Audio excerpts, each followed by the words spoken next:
to the northeast of Stonehenge. We've got some work and refurbishment of the Cursus monument to the north of Stonehenge, although that was built a good deal earlier. And there are various other features, barrows, groups of pits, and one or two other structures that we would call henges in the landscape as well at this sort of time. So we've got a complexity of Stonehenge when it's first built. But as things go, Stonehenge carries on being a cemetery for perhaps 4 centuries or so, and then its use seems to change. And when it changes, we also have a change in the axis of Stonehenge. It ceases to be a cemetery, and they start to build structures in the center of the earlier earthwork enclosure. That earthwork must be pretty eroded. It's already 4 or 5 centuries old. The new stone structures are built, and the axis of the monument is shifted towards the east. And it's the red line on the diagram that you see on the screen now. And that shift is absolutely fundamental because it takes us from an axis that doesn't seem to have any particular skyscape significance to one which is what we would call a solstitial axis, whereby we have the rising sun towards the northeast on midsummer day, and we have the setting sun towards the southwest on midwinter's day. So that becomes quite a significant axis. I should just say that this is not the only site where that happens. This change happens quite a lot across southern Britain, and I just noticed one here, for example, at Dorchester-on-Thames in Oxfordshire, which Richard Bradley noticed some years ago. And we've got the same situation where we shift from what is the green line on this diagram again, which is a moonrise situation, to the red line, which is a sunset, midsummer sunset situation. So this swing from perhaps a lunar arrangement to something which is much more orientated towards a solar interest and a solar alignment is something which happens in Britain around about the middle part of the 3rd millennium BC, around about 2500 BC. And it's absolutely important. Now, at this time, Stonehenge changes to incorporate a whole series of new structures which are built in the center of the earlier enclosure. And you see them again in this reconstruction drawing here. And I think the thing which we sometimes forget is that these structures are absolutely unique. There is nothing else like them in Britain. There's nothing else like them in Northwest Europe. We can make general analogies to other sites of the period, but there is actually nothing like this. And some of the things which we're going to talk about in a few moments, I hope will emphasize the very unique nature of this structure. In a way, what they've done is put something down within a site which was already important and sacred. And they've created something new, something different, and something which responds to an increasing interest in the sun. Now, when we look at the monument in a bit more detail, we recognize that the alignments in the monument, which are embedded in the stonework of the monument, are quite important. Now, let's just unpick it slightly here because we've got 2 elements to the structure. We've got the sarsen element, which are the grey blocks that you see here on the screen, and I'm just running my cursors around them here. And we've got some small stones inside, which are known as the bluestones. Let's just park the bluestones for a few moments because we'll come back to talk about those later. I want to focus now for a few minutes on this grey structure, the sarsen structure, which, as you can see here, reconstructed, accords with the iconic image that we see of Stonehenge when we go and visit the site. Now, here we've got the principal axis, the midsummer and midwinter axis, and we've got a secondary axis which runs, broadly speaking, at right angles to it, which is the sunrise and the sunset on the other sides of the solstitial rows. And they cross each other, as it were, at this central point, and they are embedded in the structure, the architecture of the monument, in that large trilithon that we see there, which is the southwestern trilithon. Now, I said it was approximately right angles. It's a little bit different from that. It's around about 80 degrees, so it's a little bit short of a 90-degree right angle, but that's what it is. That's how it has to be in this part of the world. And they've set it out so that it works, so the skyscape works in relation to the monument. And that's all very important in how it comes to work later on. We might also just recognize that this same arrangement takes us out into the landscape too, and we can see how it interestingly intersects with the cursus, which again is refurbished in this sort of general period. But this time at Darrington Walls, we've probably got some earthworks around it. We've got various other structures in the landscape too. And whilst we're not going to dwell on that for the rest of this talk, it's worth just reminding ourselves that Stonehenge is at the centre of a whole series of structures and monuments which span out right across what's now known as the Stonehenge landscape. Now, the important thing to pick up on is that this, of course, is all about the sun. The new structures inside Stonehenge are all about the sun and bringing the sun into the architecture of the monument. It's about a focus on the skyscape. And in that regard, we do just need to look a little bit more widely at what's happening in Northwest Europe at this time. Let's take the timeline of about 2600, 2500 BC, which is when these Sarsen structures are being put together. Because at this time, we have the rise of an interest in solar cosmologies, which takes us well beyond the British Isles.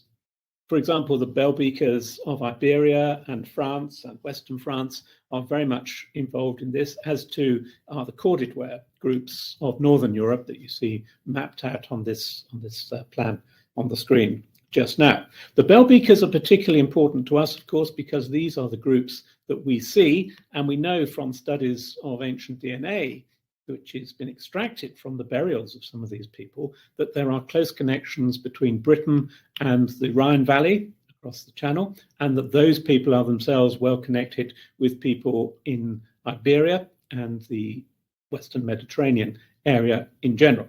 And if you look at where the yellow is shaded here, you'll see that that yellow shading of bell beaker cultures takes us right down into the Mediterranean, for example, down into Sicily over here, and Sardinia over here. These are important connections that we'll come to see later on.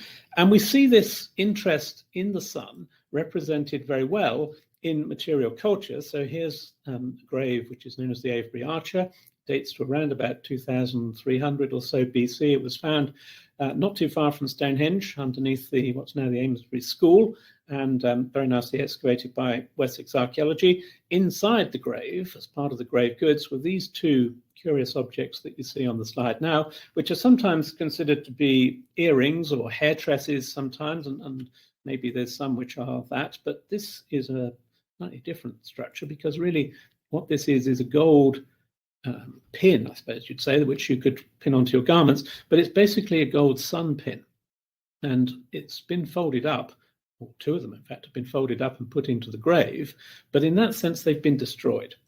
When they were in use, when they were fresh and new, these would have been worn on somebody's garments, and they are in a sense representations of the sun, which have then been folded up and put into the grave.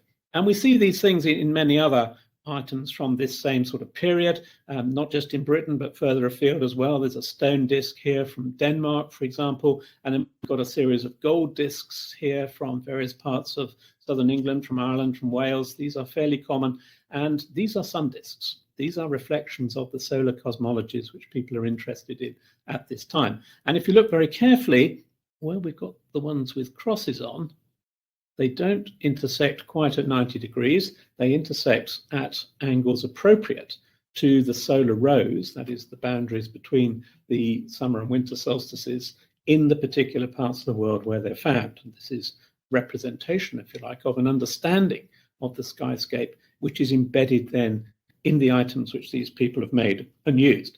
And we find them even more pronounced, perhaps, in these things, gold lunulae from this same period. There's one from Cornwall there and one from Ireland.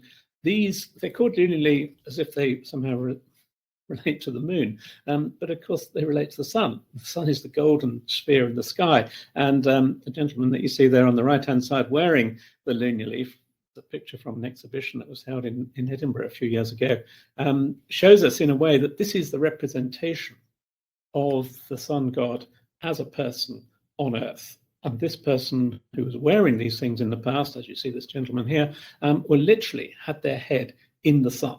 And they were therefore, if you like, the representative of the sun on earth. And that's a nice way of thinking about some of these things. Now, when we talk more generally about the rise and the spread of these solar cosmologies, and we don't have time, I'm afraid, to go into the minute detail of this, but you're beginning to get the picture, I hope, we might reasonably ask ourselves why these things take hold, why they become so important. They are quite a turnaround from what had gone before. People were more interested in lunar events, and they didn't embed the notion of the solar events in their monuments and in their material culture until this time. Well, here's some possible explanations. The structure of the universe and the place of people within it, hugely important. Trying to give some meaning and develop some idea about creation myths and where people came from. Links between the sky and the earth, absolutely important. Perhaps it's a way of explaining how people descended from ancestral beings in the past, and that's pretty important too, and to establish relationships between people and the earth around them, the elements around them, the things that they see, the clouds, the stars, the sun, the earth, water, all these kind of things. And very often these are linked to notions of birth and death and cycles of regeneration as well.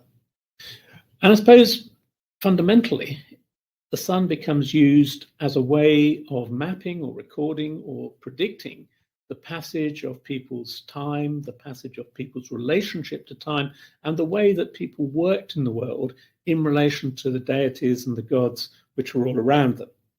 And the notion that Stonehenge is some sort of calendar, or has been used as some sort of calendar in the past, is deep-rooted and widespread.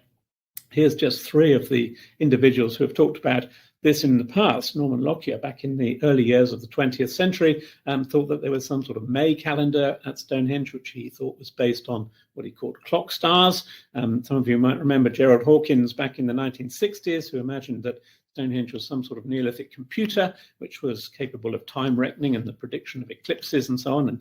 And he made himself quite well known for those ways of thinking. And Alexander Thom, who was an engineer and a very fine surveyor, constructed what he thought was a calendar based on 16 months, using the solstices and the equinoxes and Lammas time and Martinmas time and so on as turning points in the way that he figured the calendar worked out. Well, none of them really worked, in a sense. The clock stars don't really work. The Neolithic calendar of Hawkins unfortunately uses bits and pieces from all sorts of different phases of Stonehenge, which we know couldn't have been contemporary. It was a great idea, but doesn't really work with the archaeology. And Alexander Thom, well, according to Ronald Hutton, who's explored the so-called Celtic calendars, was really exploiting a figment of really early 20th century intellectual activity to create this notion of a Celtic calendar. And Ronald's done a rather good job in debunking a lot of that thinking. But as with always with these things, there are some relics which survive.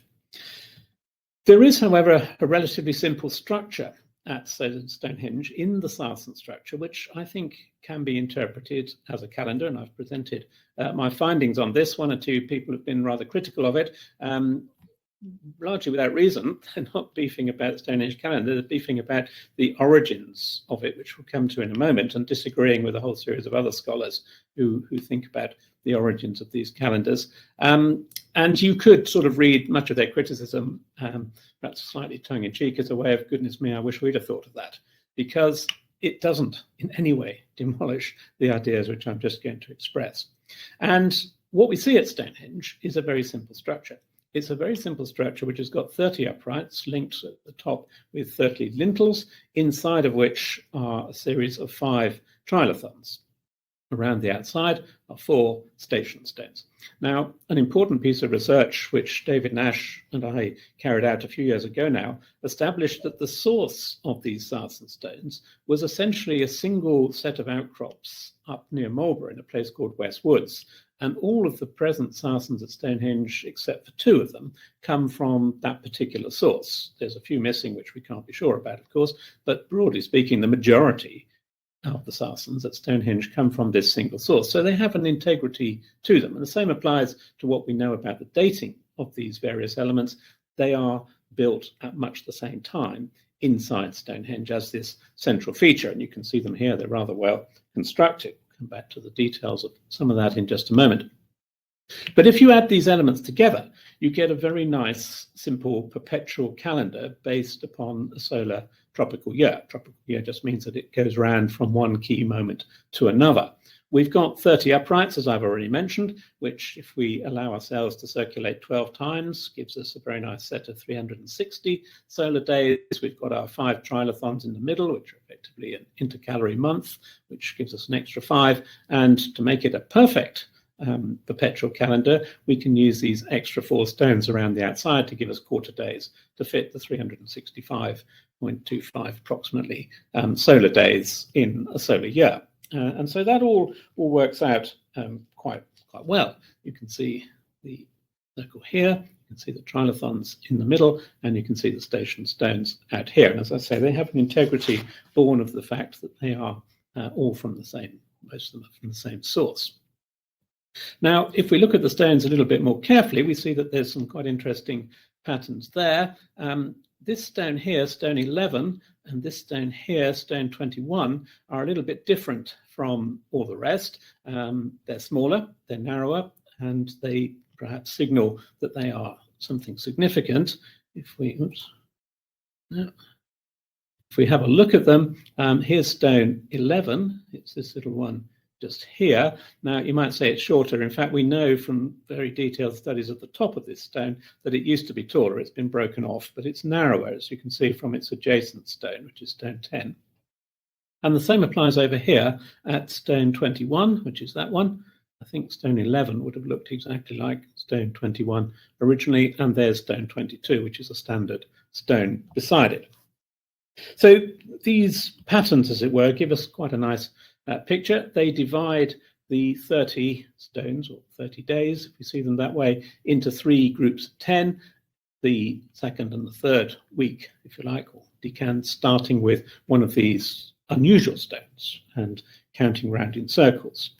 Now, what all this means is that we can put together a fairly straightforward calendar using and building up from the evidence which is at Stonehenge itself. We start from the fact that it's orientated on the solstitial axis and that its primary direction, primary orientation, is towards the setting sun at midwinter. And so that perhaps provides us with a good starting point. That's the focus of the monument. And if we start when the sun starts to move again after the winter solstice, we start that as day 1, perhaps 3 days after the winter solstice, and call that day 1. We can work out exactly where we are by going round the cycles here, and you see it summarized at the bottom of the screen there, with a couple of very nice festivals, the Festival of Litha in the summer and the Festival of Yule in the winter, providing us with anchor points. Now, the important point, which Monty and Maggie seem to have forgotten, is that this actually works. You can go to Stonehenge and you can work out where we are today. So if the first New Year day of the winter, of the Neolithic calendar, was 3 days after the winter solstice, that would be equivalent to our 24th of December. And as far as I can reckon, there's 146 days have elapsed since that last happened, which means that we are in day 26 of month 5, which means that stone 26 is the key stone for us. I think it's that one there, isn't it? I can't quite see on my screen, but it's one of these just up here. I think it's that one. And you can go to Stonehenge and you can see exactly which day of the year you're on, and it works. That's the important point. It pragmatically works. Now, it would be nice to think that we also had some months represented here, and that's the criticism I made of the study myself. In fact, Aubrey Burl has suggested the solution for us, because in the entranceway, we've got a set of 6 stones, and he noticed way back in the 1990s that these stones share many features with the Sarsen Circle and the trilithons inside it, and he's perfectly right. This would give us a way of calculating or reminding those using the site of the months as they entered the site, and that would be a very appropriate way of doing things. And Stonehenge works quite nicely in that regard. So the stone that you pass would be an indicator, and whether you passed on the left or the right would tell you which half of the year you were in.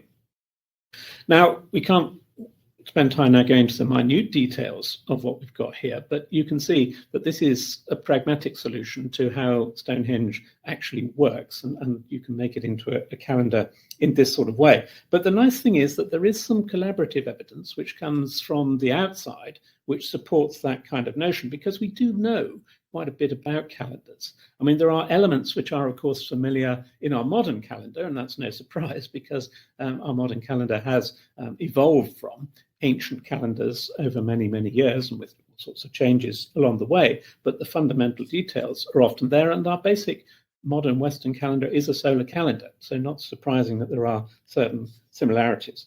One of the things which people recognized back, I think, in the Neolithic was that the year effectively had two halves, and that's well represented in Stonehenge by using that solstitial axis. And we find that same thing represented in studies of early linguistics relating to this period. Jim Mallory and Douglas Adams, not the science fiction writer, by the way, a different Douglas Adams, constructed a lexicon of what they call Proto-Indo-European languages. And they found two words which relate to the year, and they express the notion of new season as probably the two halves of the year. And you see some of that represented there. Likewise, the Venerable Bede, who was absolutely fundamental in creating the Christian calendar that we currently use, when he wrote his little book on the reckoning of time back in 1725, he provides us with a chapter about how time was calculated before the introduction of the calendar which he was advocating. And that description also gives the year divided into two halves and focuses on the two ceremonies or festivals of Yule and Litha, which is the winter and the summer festivals that go with that calendar. So we've got some nice ways of thinking about that here as well. We ought to just ask ourselves, in a sense, though, why do we need a calendar? Why did prehistoric people need a calendar? And there's a variety of important points about this, because many societies going way, way back do have calendars of various kinds. Many of the earlier ones tended to be lunar calendars, but from the 3rd millennium BC onwards, in the Old World at least, many of those are essentially solar calendars, sometimes with bits of lunar calendar spliced on the side. And those of you who know our present calendar will know we're in the same position. We basically use a solar calendar with a little bit of lunar calendar, which if you're here in the room, I'd ask you to put your hands up if you recognize it, but it is, of course, Easter, which is a lunar festival embedded in a solar calendar. Well, why do we make calendars? Well, of course, controlling the routine of everyday life is hugely important. We have to bring ourselves together with the gods, and working out calendarized festivals and ceremonies are hugely important. There's no point in being at a site if the god's not going to be there. So plotting the trajectory of the god's life and your life and bringing them together in a calendar, hugely important. It legitimizes power, of course. Often said, those who make time make power, and that's certainly the case in many societies. It gives a conceptual cosmology. It structures behaviors, it structures relationships, and those are important things in a prehistoric context as well. And it allows communities to make, to mark, and to keep pace with time. And we have to recognize that in early societies, the kind of societies that we're talking about here in the 3rd millennium BC, this process of making time was quite an ad hoc process.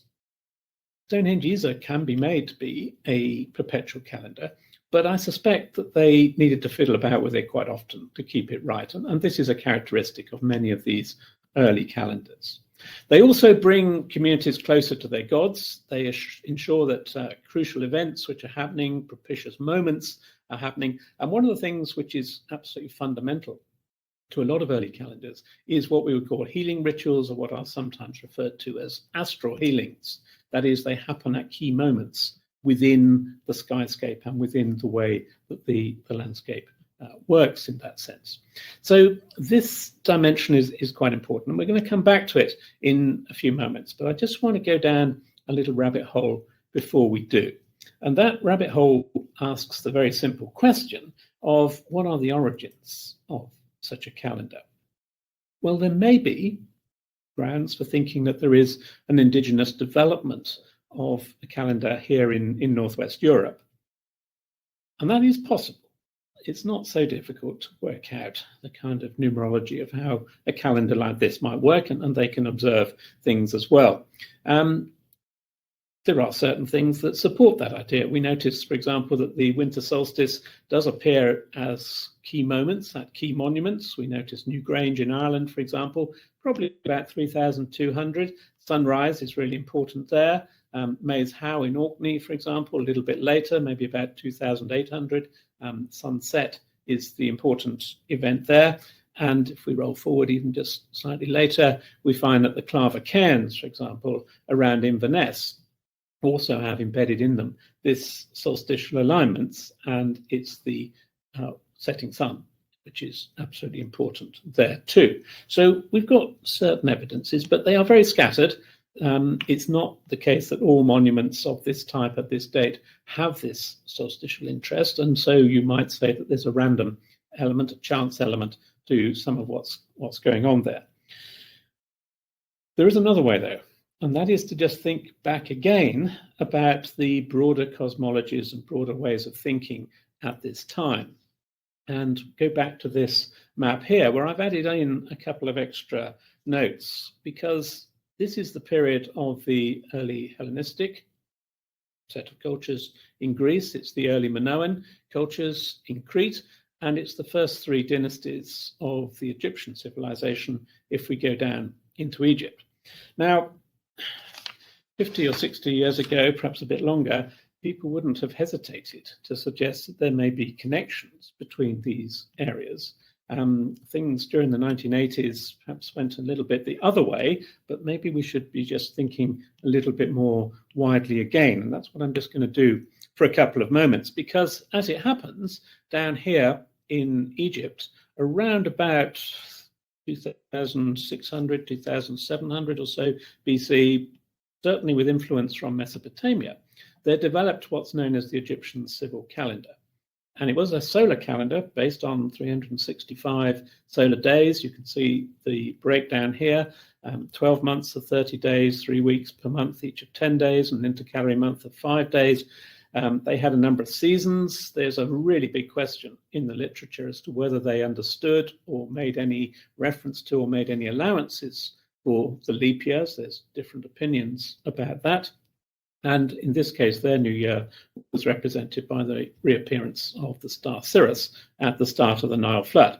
So there are some similarities and there are some differences in what was going on down there and perhaps what we see up here in Northern Europe. But there are some important connections that we might just notice. What we choose to make of them and how much importance we attach to them, I'll leave to you. The circles question is an interesting one because in general architecture in Egypt is not especially circular, although you do find a number of circular structures. You see them here at Nabata interesting arrangement, but much more important is that the circle is the image of the sun. And it's represented very widely. You can see it in the central image there at Karnak. And you can see it there in the piece from the News Museum. Not only is the circle the sun, but it sometimes has a cross on it, and you can see that on the right-hand picture. I can see from the chat that there's some difficulty in seeing my cursor, so I'm going to revert to describing some of these slides a little bit. I'm sorry about that. I'm not quite sure what the technical solution to that is. But you can see on the News Museum image on the right-hand side of the slide, on the far right-hand side, there's a circle above somebody's head, and you can see a cross on that. That cross on those circles represents an urban area, an urban space. And what they're doing is bringing down, if you like, the idea of the sun into a different, slightly different context. But the basic idea is sound. The same applies to some of the architecture.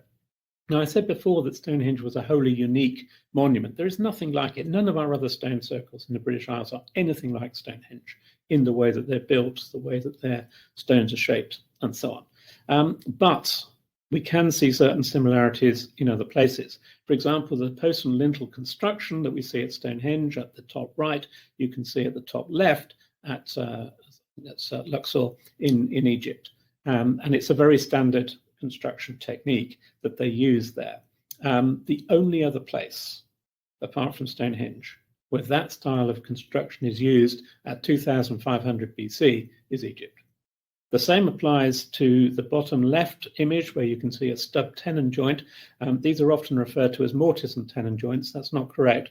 They're stub tenon joints, as you can see perhaps from the picture. They don't perforate the entire lintel. They only go a certain distance into it. So they're quite specific. Again, that joint is only visible elsewhere in the world at this time in Egypt. And the same applies to the third architectural feature, which is entasis, which you can see in the way that the stones are shaped. They're shaped in order to make them look more parallel from the ground than they actually are.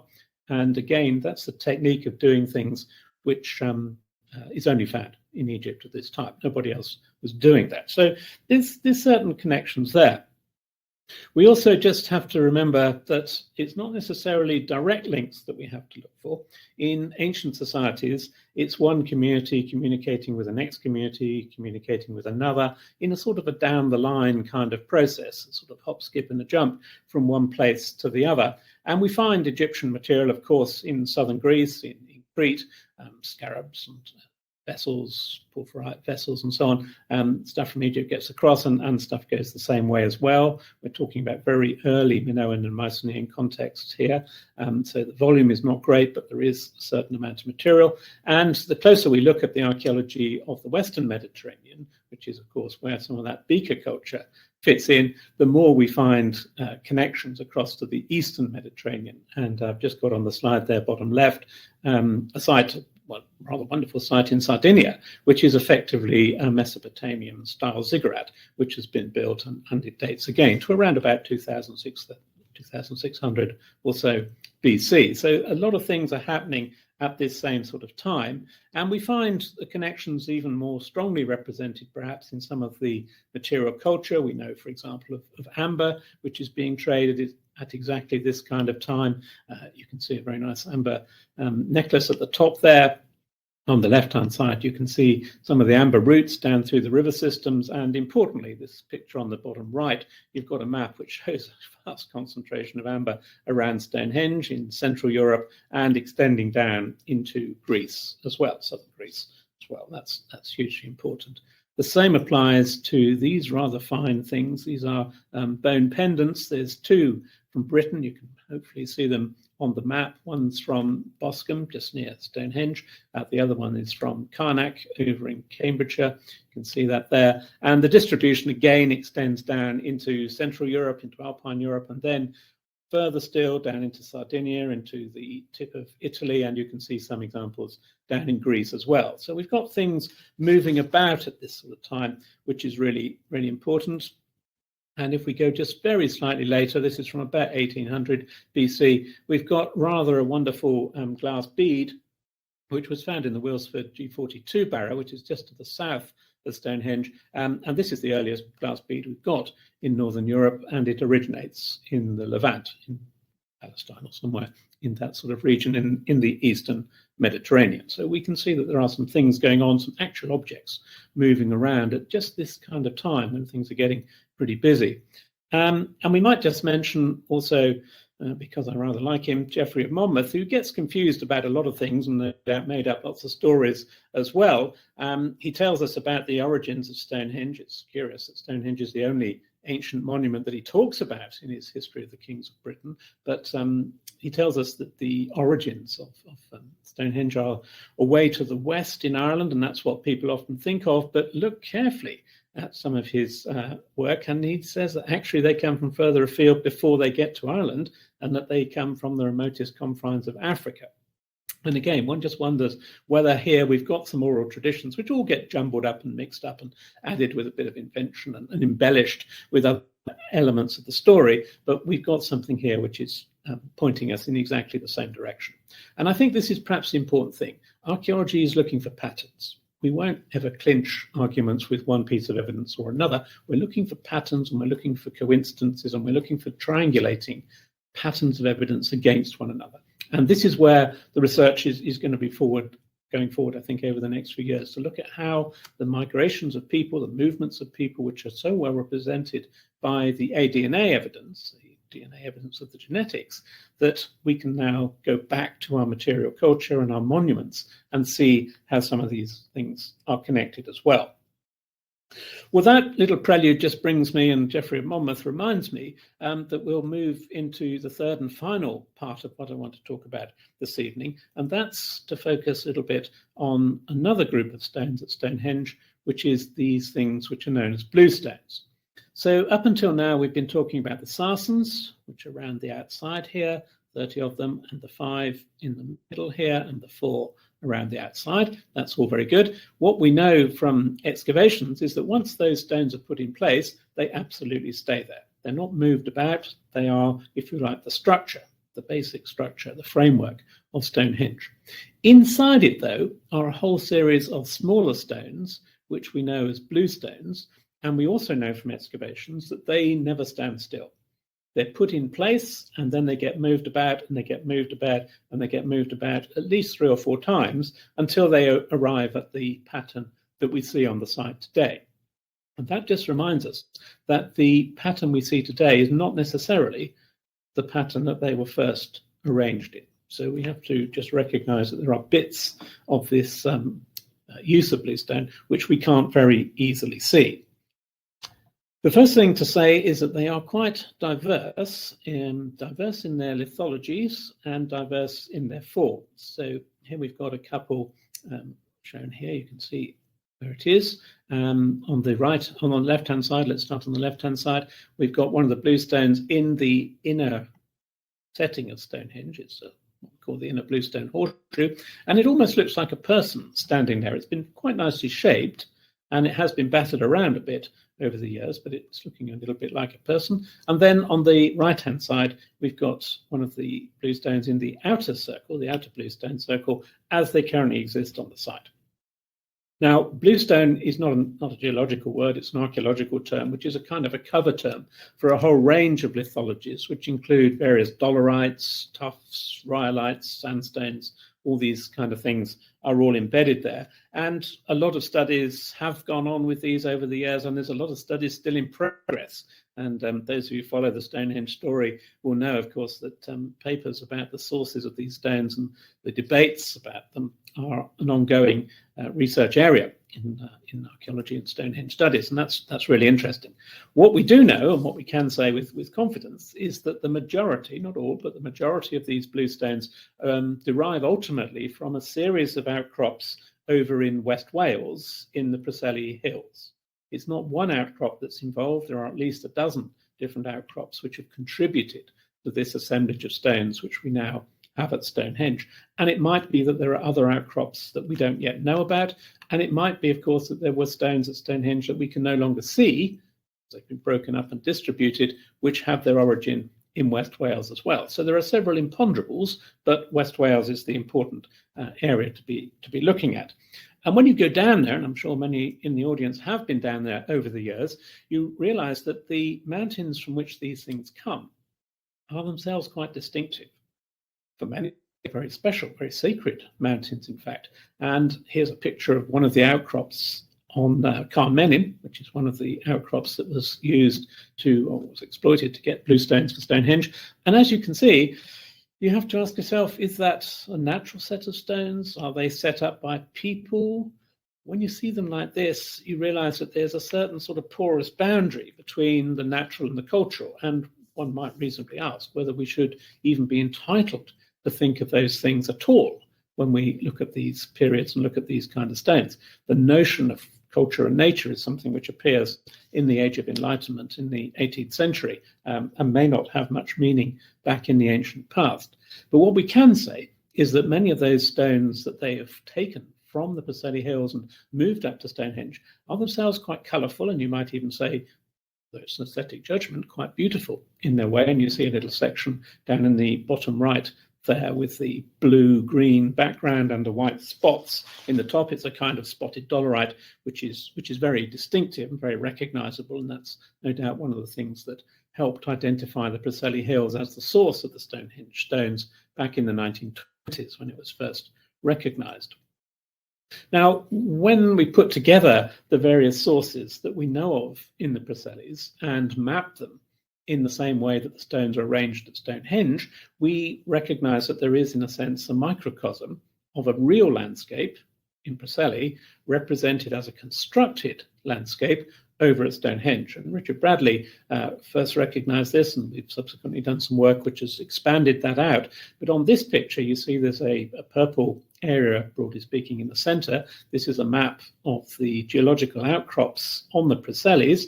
The black areas are areas of dolerite. You can probably see the key at the bottom there, and those give rise to the spotted and the unspotted dolerites that we have at Stonehenge. Some of the rhyolites and tuffs and the other things which come from the area around the outskirts of the Preseli uplands are shaded in blue on this slide, and you can see that they're a sort of a concentric arrangement.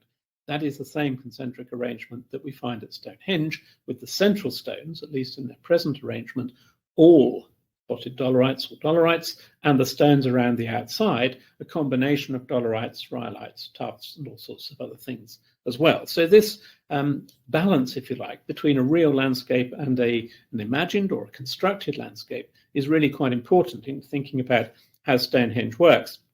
And back in 2008, we did some excavations here. You see our trench in the picture now. And one of the intentions was to explore these bluestones, and that was very successful. If you look towards the top left-hand side of the excavation trench, the red and white scale is towards the right. If you look on the other side of the trench towards the left, you'll see the stump of a bluestone.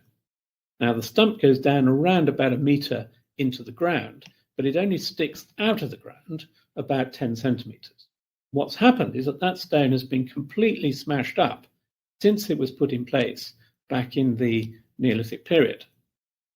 And the debris from that smashing up was found in our excavations around about, and we know from earlier excavations as well that we have much the same sort of pattern. We've got the breaking of these stones all over the place. And in the bottom right-hand side of the slide, we've got one of the pieces of bluestone which has been broken up and used on the site. And in this case, it's been shaped to form a small axe, a miniature axe. And this is, in a sense, a lucky charm or a talisman, you might say. And many of the pieces of bluestone were broken up in this way to form pieces that you would take away and use. And what we're looking at here, of course, is the recognition that stone is an incredibly powerful thing. And sometimes we forget just how powerful stone is.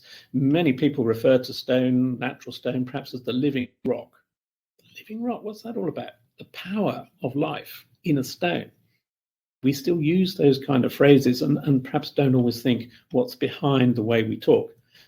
But what is there is a notion, an understanding, a belief that stone itself is incredibly powerful and in some cases has very strong therapeutic properties. Indeed, if we go back to our Geoffrey of Monmouth, you will perhaps be familiar with this, which those of you who've seen me lecture before will have seen in earlier lectures. "Try not to laugh in such a foolish way, Your Majesty," answered Merlin. "What I'm suggesting is nothing ludicrous about it. These stones are connected with certain secret religious rites, and they have various properties which are medicinally important."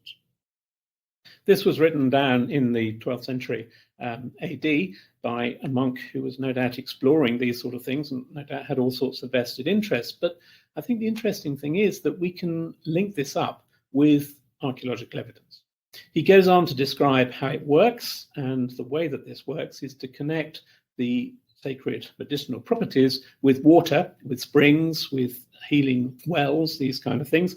And it's important to recognize that this is exactly the moment when Stonehenge is linked to the River Avon by an earthwork which we know as the Avenue. It's a ceremonial route which connects the two places. So water and the monument become connected together at the site itself. If we go down to the Preselis, we find that there is lots of material down there, which helps us too, because we find special springs and holy wells all around the Preseli hills, and in some cases right beside the outcrops that we know some of this stone came from. So this is Ffynnon Besic down in Pembrokeshire. It's a well. The picture on the lower left-hand side shows you the spring head.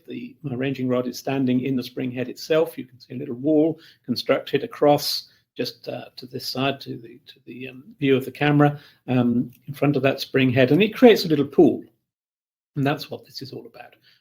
Overlooking the pool, you can see from the lower right-hand side, there are a series of cairns, burial cairns, which as far as we can see, they've never been excavated, but as far as we can see, date back to prehistoric times. And there's a little bit of rock art on one of those cairns. You can see it in the enlargement on the top right-hand side there, and the red arrow shows you where it comes from. It's a little bit of cup and ring rock art, which again is very typical of the late Neolithic period.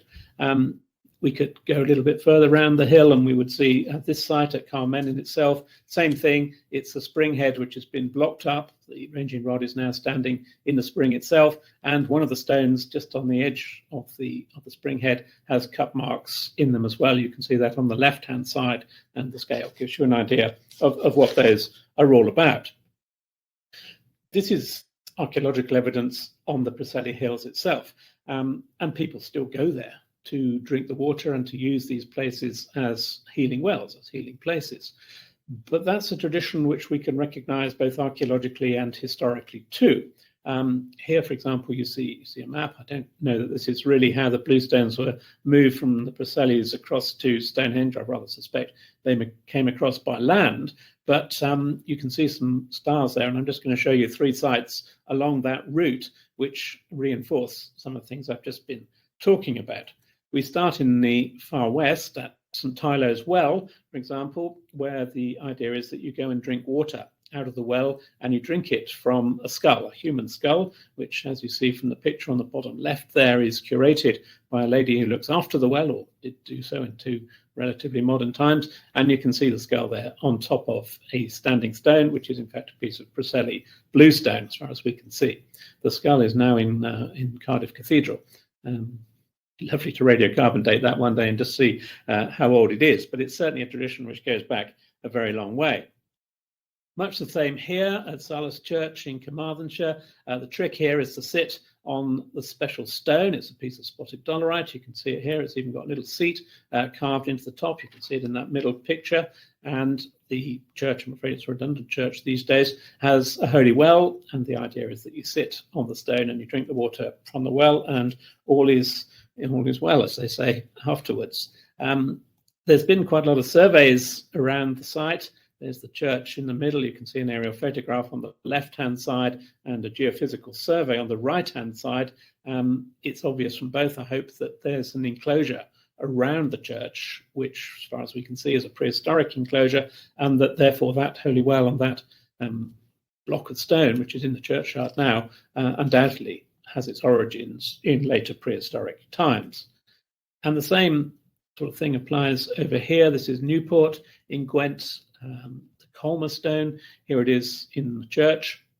On the bottom left, you can see where it is today. I'm afraid it's rather tucked away, but in earlier times, in the 18th century, for example, it was right in the middle of the church, and there you see it being used on Ascension Day in 1770, with the queue of people waiting to lie on the stone and be cured of their various ailments as a result. So these are just a few cases where stones and healing come together in a very intimate, very close way. And of course, that happened at Stonehenge too. Up until the beginning of the 20th century, you could hire a hammer down in Amesbury and go up there and chip a piece off, and that would be a very nice healing stone for you. Needless to say, English heritage and its forerunners don't allow that to happen these days, but I think from this picture, you can see a couple of naughty boys with their hammer chipping away at a bluestone, in fact, on the ground and working that through. Indeed, when we look at the evidence from barrows in the landscape, we find that bluestone forms a part of the burial rituals that we find there. The coloured spots on this map show barrows in the Stonehenge landscape, which have got pieces of bluestone accompanying the burials in them, and that's fairly widespread tradition. Most of these, I'm afraid, are antiquarian excavations, but nonetheless, we can see the overall picture. Here, for example, at Amesbury G51, we had a very nice robust adult with a beaker pot. There was a trephination of the skull going on there. I think that's all about healing. And there was a piece of rhyolite, unworked rhyolite, probably derived from Stonehenge itself, in the grave with this individual. And the same applies at Stonehenge itself, where we have a burial. As you can see, the dates there, 2400 to around about 2100. It's an adult, prime of life, stood originally perhaps 5'10" tall, so a fairly substantial person. 3 arrows shot into this individual, probably the cause of death, and with that individual in the grave are 3 pieces of bluestone, which include tough and spotted dolerite. So the association between these things is quite close at Stonehenge and immediately around it. And even if we go a little bit further back, we mentioned the Amesbury Archer earlier in the lecture. well, I did wonder when all that stuff was put there, do we find any bluestone there? Sadly, we don't, but there is something really interesting, in fact, which I think rather supports what we've been talking about, and that the Amesbury archer is thought to have died through blood poisoning as a result of a tooth abscess. That's the interpretation which has been put on it. He had some other injuries as well, including a dodgy knee. But right next to his face, right where that tooth abscess might be, was a piece of iron pyrites, a natural stone which was being used in the grave in this same sort of way, a healing stone in a sense. And Roman writers tell us that iron pyrites is particularly good at curing headaches and migraines and that sort of thing. That's what it's traditionally used for. And I should think if you've got an abscess and blood poisoning, headaches are probably one of the main things that you want to guard against.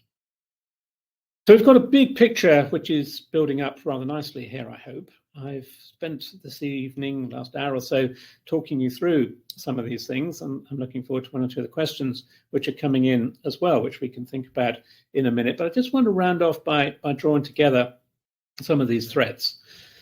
And to my mind, the important thing is that Stonehenge, as we see it today, not necessarily its earliest phases, but the stones that we see there today, and which are such an iconic image of European prehistory, are, in a sense, places for the living. It's a place where the living went and they did things. And we can pull out a number of threads. The first is, I think we have to recognize that Stonehenge is it's built on an incredibly important place. It's a very long-lived place. We didn't have time to explore all of that tonight, but another day perhaps. It's a significant place. And in its early years, at least, it was a cemetery, and that's really important. But at a certain point, around about 2600, it becomes something completely different. It's a new kind of monument built on top of an existing special place. And that monument is the stone structure that we see today, which itself has many aspects and dimensions to it, which we've just begun to explore over the last few moments. The sarsen structures, I think, are the framework of the monument. It is, if you like, the container within which everything happens. And that, I believe, embeds in its structure not just a solstitial alignment, which is clear enough, but something even more complicated, which is a means of controlling and making time, a calendar, if you like.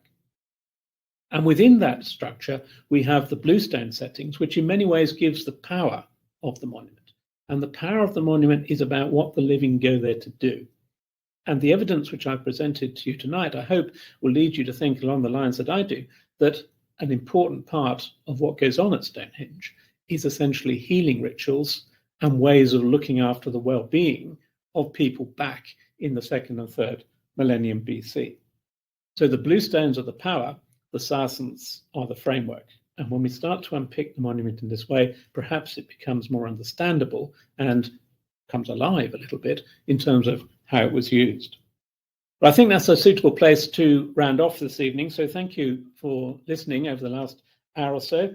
We'll take some questions. And if you're interested in following up one or two of the things I've been talking about, there is publications out there. And those of you who follow Antiquity avidly will know that over the last week or so, they've just published my response to Belmonte and Magley's general attack on the idea of the calendar. And you can weigh those things up. So thank you very much.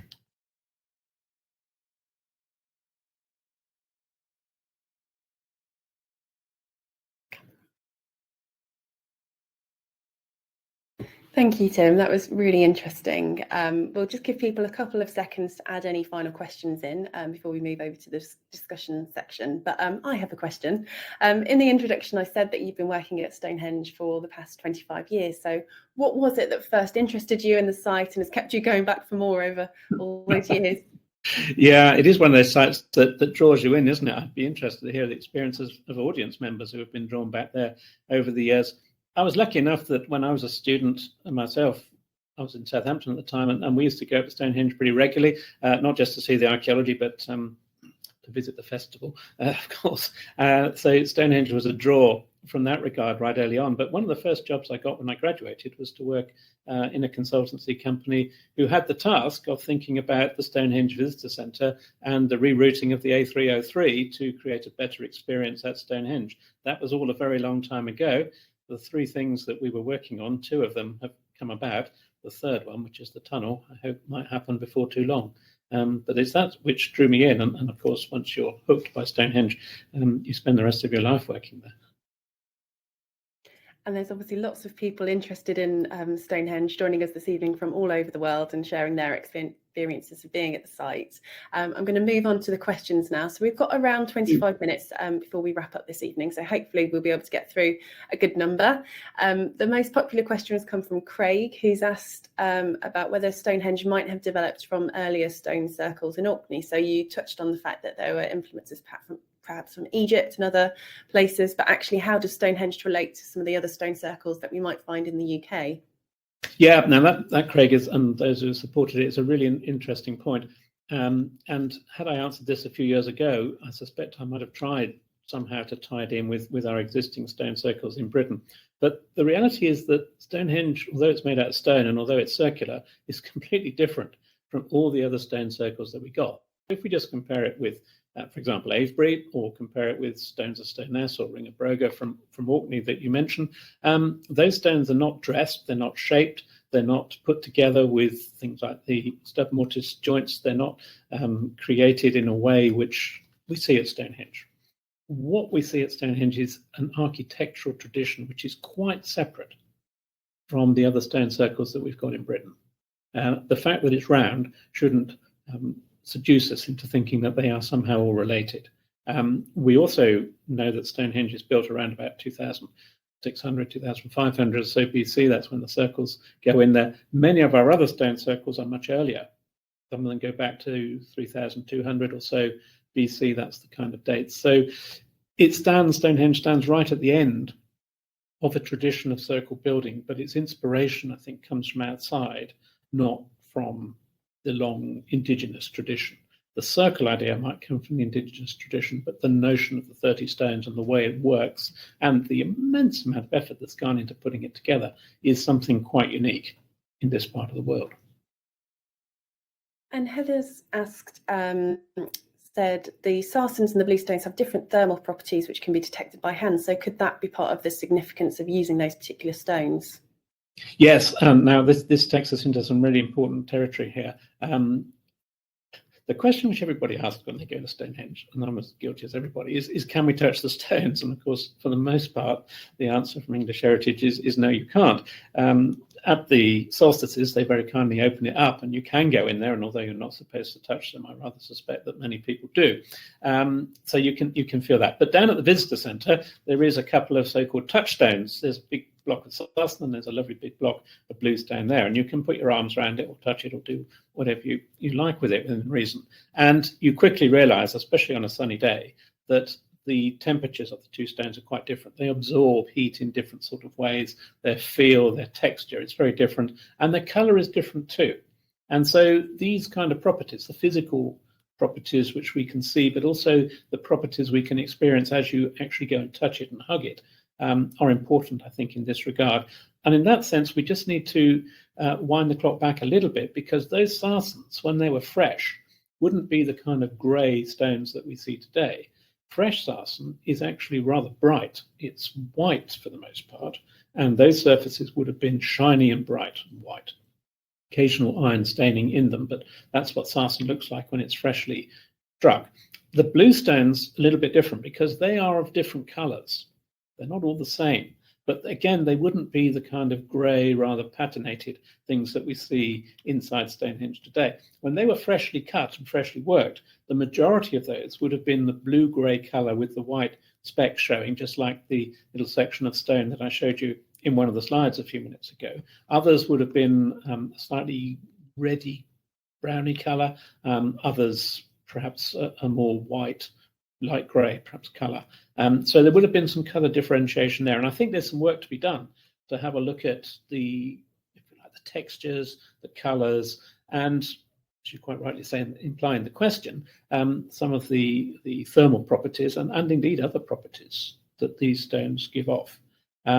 Many people go there and use the touchstones, and as you put your arms around them, people say, I'm repeating what I hear, that in a sense the power of the stones is different, and they can feel a sense of energy in those stones. And I don't doubt that's the case indeed. I think one could, when you try it, argue something oneself, but many people say that. So there must be something in it. And that leads nicely into the next question, which comes from Sue, who said that she's interested in the idea that Stonehenge was a place people went to for healing. So how might that have worked, and what sort of rituals might there have been around the stones to support that? Yeah, good question, Sue. That takes us nicely into my kind of main point, which is this is a place where living people go. And in that sense, it's perhaps a bit like going to Santiago de Compostela to visit the healing rituals there, or to Lourdes, or to any of the other great places around the world. One thinks also of Mecca as a hugely important place where the Hajj there is, of course, all about healing as well. And people bring back holy water as they do from the Holy Land as well. This is part of it. So how does it actually work? Well, I think the first point, and the really important point, is that this question of the calendar informs the way that the temple works. You need to be there when the god is there. You need to be there when the power of the place is at its greatest, because that's when you stand the best chance of being cured, being healed. Now, we just have to set aside modern views of medicine. We get very disappointed if the doctor doesn't cure us when we go to the hospital or go to the surgery and get some pills or get some manipulation, whatever it is. In the case of prehistoric medicine, of course, it's a little bit different. It's all about faith. It's all about belief. And whilst no doubt people were able to manipulate herbs and perhaps other substances too, which were medicinally helpful, a lot of early medicine, we see this in the Greek and Roman world, is all about engaging with the deities, engaging with the gods, and aspects of the natural world, stone and things like this, which is what we see in the archaeological record. So I think it works broadly along these terms, but do tell me if you think you've got an approach as well. I think there are certain moments, propitious moments, when you need to be there. I suspect one of them is the winter solstice sunset, and that's sort of 4 or 5 days around the winter solstice, and I wouldn't mind betting one of them is the summer solstice as well. And when you rock up there at that time, there will be events going on, which are, like happens in Santiago, they are events about healing. And it's about getting lots of people together and perhaps burning some holy smoke or creating some atmosphere around the place. And I hesitate to suggest this in a flippant way at all, but they whip themselves up into a frenzy, if you like, of expectation that something's going to happen. And at that sunset or at that moment, something will happen. And hopefully you'll go away feeling a lot better as a result. But this is the kind of process. Now, I think breaking up a bit of bluestone off and chipping it up into a disc or a little axe or a little amulet or something like that is part of it. And some of those, as we know, were carried away and they ended up in the graves of some of these people. So they had a life of their own afterwards. I rather suspect water is important to this as well. In fact, I'm sure water is very important to this as well. And that connection between Stonehenge and the River Avon, which is represented by the avenue as a ceremonial pathway linking the two places, I think hugely important. And so water must come into this as well. I wish we could transport ourselves back there and participate in one of those events and crack perhaps the detail of it, but perhaps so you can put yourself into the shoes of a Neolithic person going up into that site and feeling the magic of it, feeling the power of it, feeling the overwhelming presence of the sun or the deities as they were described, and hopefully coming away with a really special experience. And actually, some of your current research is looking at whether the stones can still support people, perhaps with things like mental health issues in the present day as well. You're quite right, Emma, and I didn't speak about this at all because it's another lecture entirely. But one of the things which emerged really at a sort of an impact, if you like, out of this research on what Stonehenge was all about was a sort of almost a Damascus flash of inspiration that if it was a healing place in prehistoric times, maybe we could use it somehow in a similar sort of way today. We don't know the detail, but we can perhaps use the place. And so we've developed over a period of 6 years now what we call a sort of heritage or cultural heritage therapy program for people with long-term mental health issues. And we've run this 4 or 5 times there now. And all the monitoring that we've done suggests that there are major benefits to these people as a result of participating in the program. As I say, it's another lecture, perhaps for another day, but we're reusing an ancient site in a different way. I don't think the things we do there is what prehistoric people do there in any sense, but it is an important place and it is a powerful place, and I think that power does still linger, and I suspect that's why people go there at the solstices, for example. The place is still powerful, and therefore we can use it, and one of the areas I'm interested in is how we can use prehistoric sites in the past in general to help us in our society today and to crack some of the problems that we have around us. And I'm sure everybody in the audience would agree that mental health is something which is a difficult problem and something which we really need to bring as many different options for solving as we can. And I think archaeology has a lot to offer in helping us both in a sort of preventative way and in a remedial way in mental health studies. And we've had a few questions about the significance of the locations as well as of the stones. So Ian has asked, why build there rather than somewhere else? And Chris, who's a tour guide, has asked about things like the diviner rods, the ley lines, Old Sarum, the links to Salisbury. So is there any significance to where this stone circuit was built as well as the stones that were used to build it? Yeah, it's a perennial question, why Stonehenge is where it is. Let me just dismiss a couple of nonsense things for a start. Some people say, well, it's built where it is because of the intersection of the 80 degrees between the solstitial alignments at the midwinter and midsummer and so on. That's complete nonsense, because what they've done is to understand the way that works and to build it there. And if you built it somewhere else, it would be slightly different. So just to give you an example of that, the Nebra sky disk from Germany, for example, also has that same crossing point in it, but it's a crossing point whose axis is on an angle which is appropriate to southern Germany. It's a couple of degrees different from what we have at Stonehenge. So it's not that Stonehenge was built there because it had to be built there. It's that Stonehenge was built there and it reflected their understanding, good understanding, of the skyscape. And that's because it's already an important ceremonial site. It was already an enclosure which was being used for burials. The question then just gets kicked down the road. Why did they build the cemetery on that site? Some people have suggested that it's all about parch marks representing glacial striations in the landscape. This is complete nonsense, because the striations are on the wrong angle for the first phase of Stonehenge. Whether they were visible for later phases is another matter, and whether they were in fact cart ruts is another matter again. So that's not the reason. But there may be some things going way back there, and Mike Allen has made the interesting and I think quite important observation that many of our big ceremonial sites, Avebury, Stonehenge, Dorchester, and these sort of places, seem to have been built in areas of the landscape which were relatively clear of forest. In other words, they were big, natural, open areas long before they got used for these ceremonial structures. So it may be that it was nature which was guiding people to use these landscapes in particular ways. That's where they built their first monuments, and once you were there, they carried on. And in a way, the stone structures are there, I think, because the earth structures were there. Why the earth structures were there becomes the next question down the road. But I'm going to leave that with whoever it was asked it to think about. We've had a couple more questions about the idea that it was used as a calendar as well. So Lynn has asked, would the solar recession from 2,500 years ago have any relevance on this interpretation? I don't think so.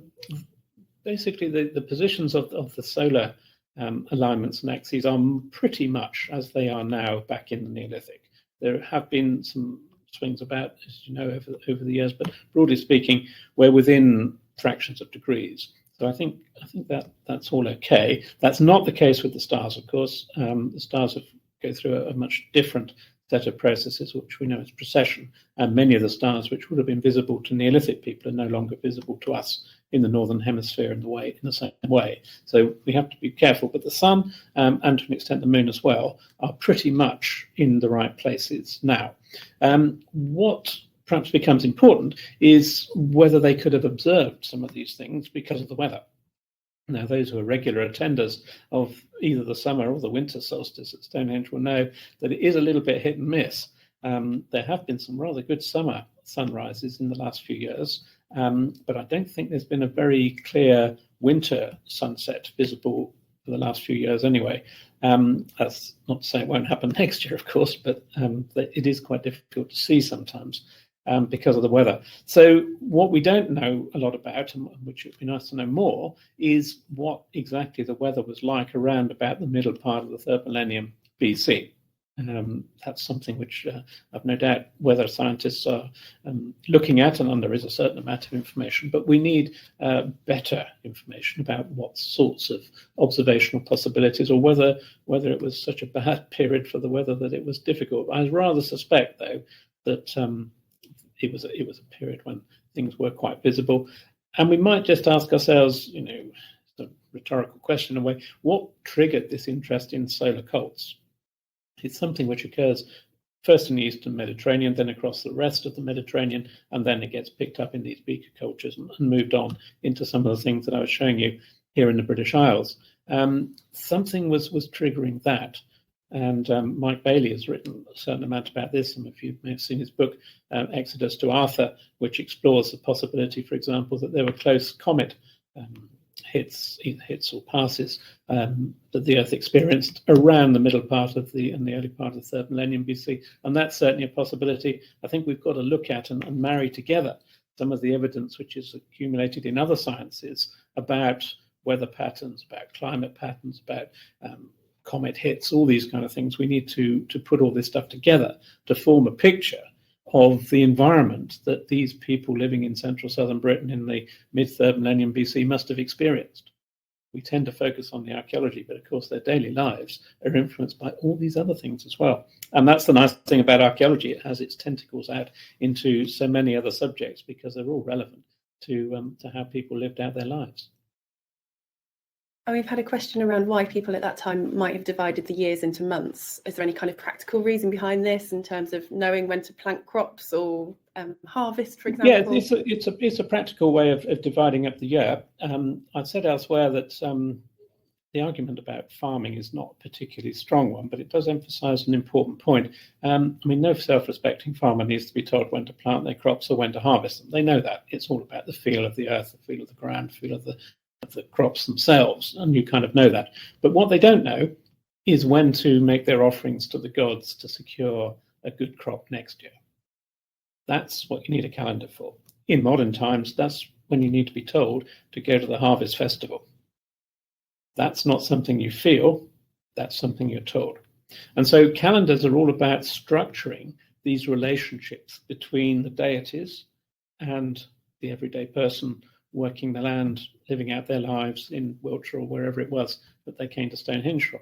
So the calendar is a way of making sure that those offerings are made at the right time, that the god is propitiated at the right moments, as it were. And that's why many people build a calendar. We can look at the early Greek calendars, for example, and a lot of them are very much focused on working out when Apollo is present at Delphi.